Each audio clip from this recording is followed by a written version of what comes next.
Finally tonight, the Bob Kerrey story and the brutality of war. Spencer, civilized people commit uncivilized acts in war, and is there any way to judge it, is really what Bill Dennemeyer is saying.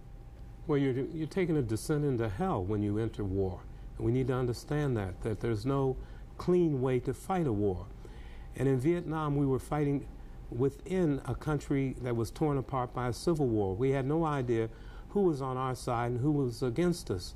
In the very bureau in which I worked for 2 years, Time magazine, yeah. The political reporter that I depended on, who took me into the palace, into the inner sanctums of the South Vietnamese military and political structure, was himself a Viet Cong lieutenant colonel who retired out of brigadier general. The enemy was sitting in my lap, and I didn't know who he was, nor did the Vietnamese who worked for me knew that he was a communist soldier.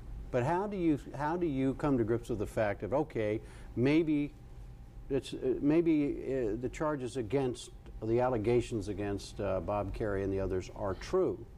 Do we just move on? Jim, we've been down that path before with the My Lai episode, and I think we tried to cleanse our soul as a nation when that took place. But if we're going to go after Bob Kerrey, why not go after the people that sent Bob Kerrey over there?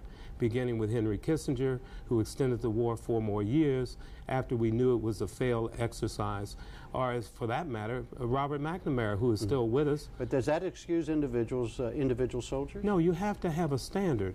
And I think Bob Kerrey has to continue his soul searching. If he feels that the Bronze Star was not rightfully his, return it. Make a clean bill, a clean confession of what he feels this whole episode represents, and then we move forward from there.